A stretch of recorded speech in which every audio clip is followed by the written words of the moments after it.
Hello students, इस video में हम करेंगे from class 7 chapter 4 simple equations exercise 4.1 का क्वेश्चन नंबर 3। तो आपको क्या स्टेटमेंट दे रखी है बेटा कि solve the equations by trial and error method. और इस क्वेश्चंस के आपको दो पार्ट्स दे रखे हैं, एक पार्ट 5p + 2 = 17 है, दूसरा 3m - 14 = 4 है। ठीक है बेटा, तो सबसे पहले आप देखो इसमें क्या लिखा हुआ है, ट्रायल एंड एरर, कि आपको ट्राई करनी है वैल्यूज़, आपको इसमें p की वैल्यूज़ ट्राई करनी है।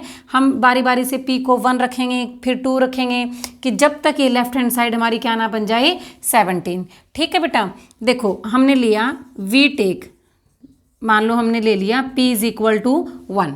ठीक है, देन देखो लेफ्ट हैंड साइड क्या बनेगी, जब हमने p को 1 रखा तो 5p + 2 = 5 × 1 + 2, यानी कि 5 + 2 ये क्या बन गया 7। ठीक है बेटा, लेकिन सॉल्यूशन का मतलब क्या होता है कि इस वैल्यू पे इसकी लेफ्ट हैंड साइड और राइट हैंड साइड दोनों बराबर होने चाहिए।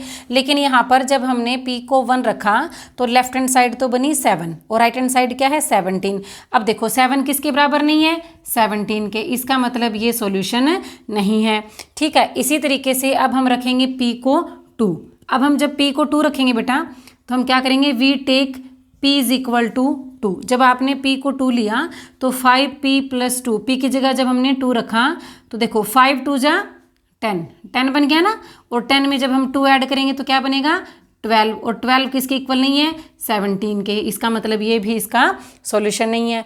अब हम क्या करते हैं, अब हम लेते हैं वी टेक p = 3। जब हमने p को 3 लिया तो लेफ्ट हैंड साइड क्या बन गई बेटा, देखो 5p + 2 = 5 × 3 + 2।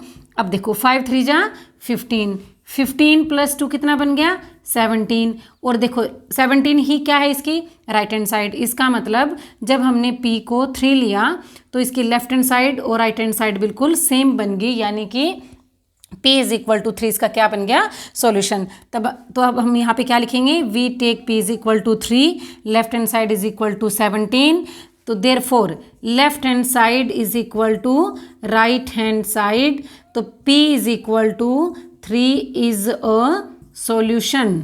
p = 3 हमारा क्या बन गया सॉल्यूशन। ठीक है बेटा, इसी तरीके से अब इस क्वेश्चन में हम m की वैल्यूज़ को स्टडी करेंगे।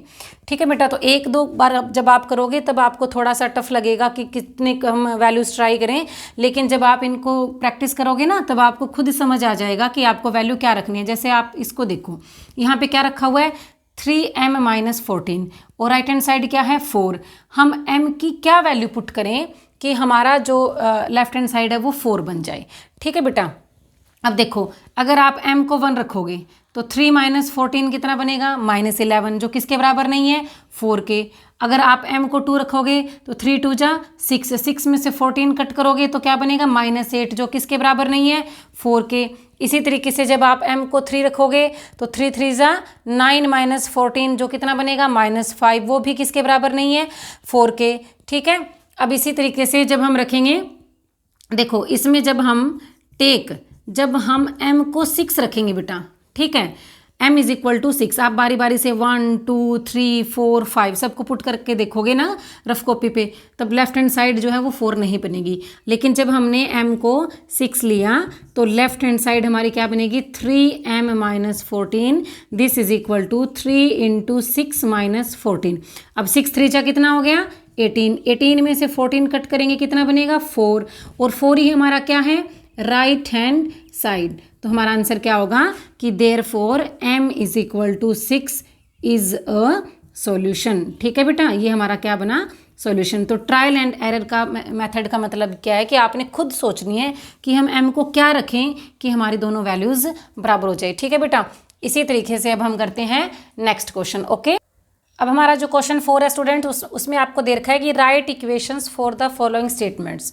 आपको देखो फर्स्ट स्टेटमेंट क्या दे रखी है, the sum of numbers x and 4 is 9। तो आपको ये स्टेटमेंट दे रखी है, आपने इसकी इक्वेशन बनानी है। अब देखो आपको क्या दे रखा है, ऑपरेशन जो है वो है सम, यानी कि ऐड हो रहा है।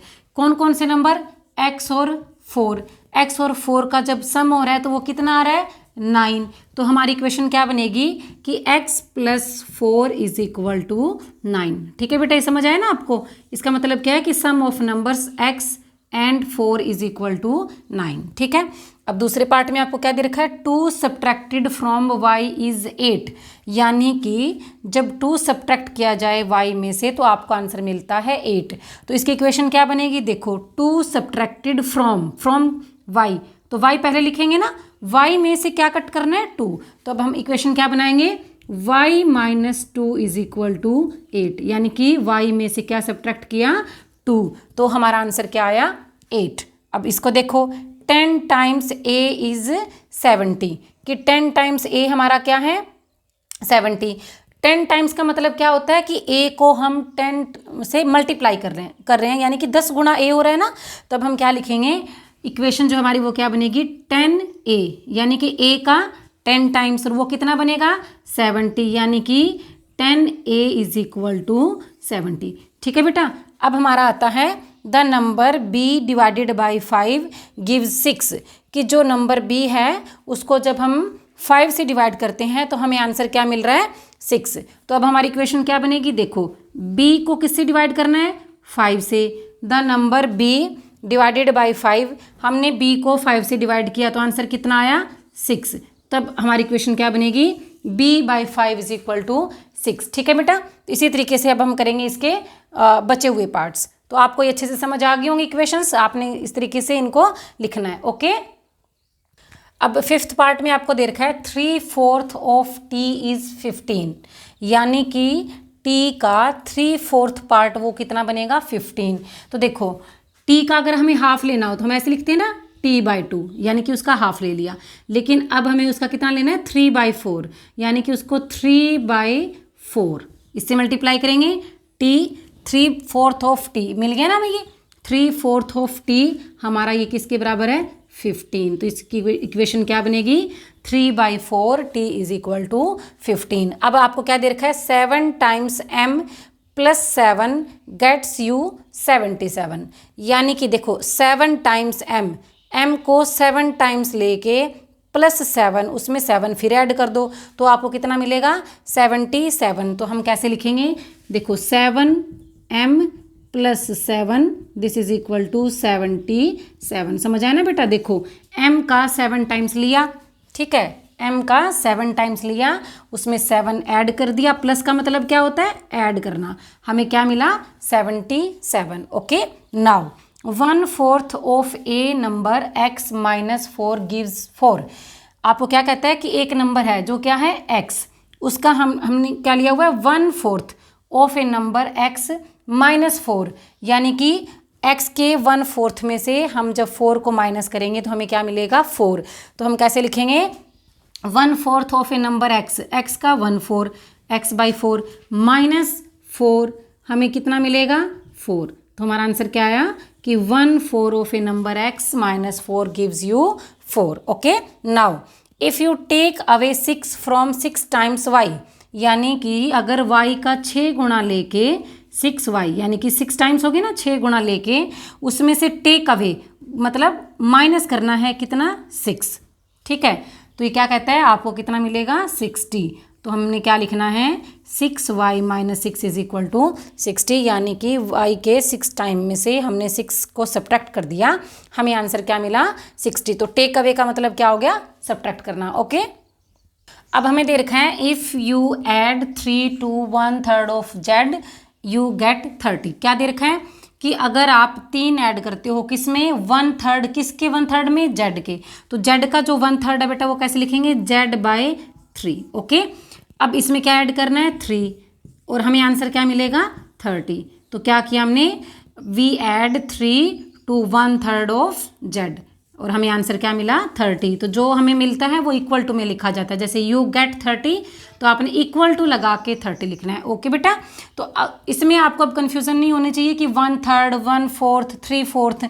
देखो 1/3 का मतलब 1/3, 1/4 का मतलब 1/4, 3/4 का मतलब 3/4, 2/3 का मतलब 2/3। तो इस तरीके से होते हैं ये नंबर। अगर मान लो z का 1/3 निकाल रहे हैं तो 1/3 इंटू क्या करेंगे, z, लेकिन z इंटू 1 क्या होता है, z, तो हम क्या लिखेंगे, z/3। यहाँ 1 ही है, 1 को z से मल्टीप्लाई करेंगे तो z।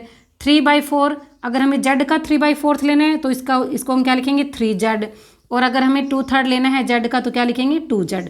तो आपको ये फ्रैक्शन समझ आना चाहिए बेटा कि 1/3, 1/4, 3/4, 2/3 का क्या मतलब है। अगर आपको फ्रैक्शन समझ आते हैं ना तो फिर इन इक्वेशंस को करने में आपको कोई प्रॉब्लम नहीं होगी। ओके, अब क्वेश्चन नंबर 5 में स्टूडेंट्स हमें क्या करना है कि right the following equations in statement form. Fourth question में क्या था कि हमें स्टेटमेंट दे रखी थी, हमने इक्वेशंस बनाई थी, अब हमें इक्वेशंस दे रखी हैं और हमें इनको स्टेटमेंट की फॉर्म में लिखना है। ठीक है बेटा, तो फर्स्ट पार्ट में हमें क्या दे रखा है p + 4 = 15। तो ये इक्वेशन है, इसमें आपको दिख रहा है ना कि p में किसको ऐड किया गया 4 को, और आंसर हमें क्या मिला 15। तो इसकी जो स्टेटमेंट है वो हम क्या लिखेंगे स्टेटमेंट। ठीक है, स्टेटमेंट क्या बनेगी if we add 4 to p, यानी कि अगर हम 4 को ऐड करें किस में p में वी गेट 15, हमें क्या मिलेगा 15। ओके बेटा, समझ आ गया ना आपको फर्स्ट पार्ट। देखो if we add 4 to p we get 15, ये इसकी क्या है, ये इक्वेशन है और ये इसकी स्टेटमेंट है।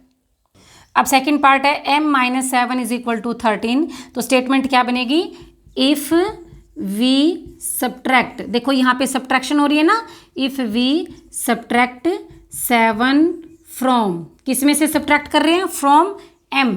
जब हम m में से 7 सब्ट्रैक्ट कर रहे हैं तो हमें क्या मिल रहा है 3, तो हम क्या लिखेंगे वी गेट 3। ओके बेटा, तो क्या लिखा मैंने इफ़ वी सब्ट्रैक्ट 7 फ्रॉम। देखो फ्रॉम के बाद वो तुमने लिखना होता है जो सबसे पहले होता है जिसमें से हम सब्ट्रैक्ट कर रहे हो। जैसे मैंने फ्रॉम के बाद क्या लिखा m, क्योंकि हम m में से सब्ट्रैक्ट कर रहे थे। ठीक है बेटा, ये आपको थोड़ा सा ध्यान रखना है, कई बच्चे यहाँ पे मिस्टेक करेंगे कि वो m और 7 को इंटरचेंज कर देंगे तो इक्वेशन चेंज हो जाएगी बेटा, यानी कि स्टेटमेंट गलत हो जाएगी। तो आपको थोड़ा सा ध्यान से करना है। ओके, अब थर्ड पार्ट है स्टूडेंट्स 2m = 7। तो इसकी स्टेटमेंट क्या बनेगी, देखो m को किससे मल्टीप्लाई किया हुआ है 2 से, यानी कि m का क्या है यहाँ पे डबल। तो हम क्या लिखेंगे मल्टीप्लाइंग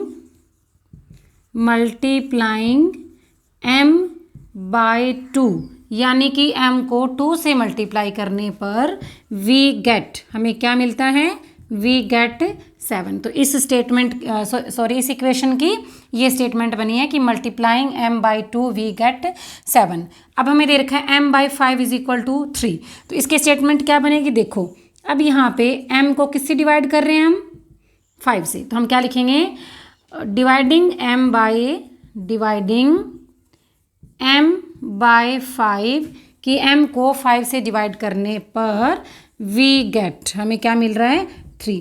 ठीक है, तो ये इनकी क्या है स्टेटमेंट्स। तो यहाँ पर क्या है डिवाइडिंग m/5 वी गेट 3, और यहाँ पर है multiplying m/2 we get 7। We get के बाद हमें वो नंबर लिखना होता है जो इक्वल टू में दे रखा होता है। ओके, अब हम करते हैं इसका नेक्स्ट पार्ट। ठीक है स्टूडेंट्स, अब हमारा जो फिफ्थ पार्ट है वो है 3m/5 = 6, यानी कि m जो है वो किससे मल्टीप्लाई हो रहा है 3/5 से। तो यहाँ की जो स्टेटमेंट है वो क्या बनेगी 3/5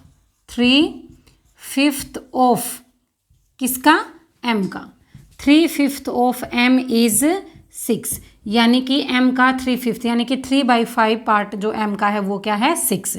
अब हमें क्या दे रखा है 3p + 4 = 25। तो स्टेटमेंट क्या बनेगी if we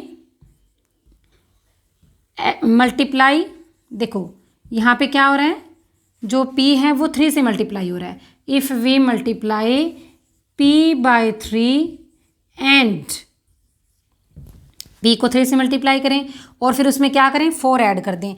if we multiply p/3 and add 4 to it, इसमें जब हम 4 जोड़ दें तो हमें क्या मिलता है वी गेट 25। तो हमें क्या मिलेगा 25। ठीक है स्टूडेंट्स, समझ आया ना बेटा क्या करना है if we multiply p/3 and add 4 to it we get 25। Okay, अब हमारे पास है 4p - 2 = 18। तो देखो 2 किस में से सब्ट्रैक्ट हो रहा है 4p से, 4p में से 4p का मतलब p को हमने 4 से मल्टीप्लाई किया। तो यहाँ पर स्टेटमेंट क्या बनेगी इफ़ वी सब्ट्रैक्ट 2 फ्रॉम, हम किसको सब्ट्रैक्ट कर रहे हैं 2 को, किस में से फ्रॉम 4 टाइम्स p के 4 टाइम्स में से 2 को सब्ट्रैक्ट करें तो वी गेट, हमें क्या मिल रहा है 18। ठीक है बेटा, अब यहाँ पर क्या है p/2 + 2 = 8। तो हमने क्या किया, 2 को ऐड किया हुआ है किसमें, हाफ ऑफ p, यानी कि p/2 में। तो हमें आंसर क्या मिला हुआ है, 8। तो अब हम क्या लिखेंगे, इफ़ वी ऐड टू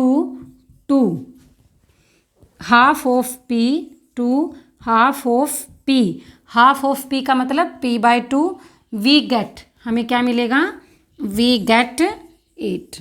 ठीक है स्टूडेंट्स, तो हमने क्या किया, हमने 2 को ऐड किया जो p है उसके हाफ में, तो हमें आंसर क्या मिला, 8।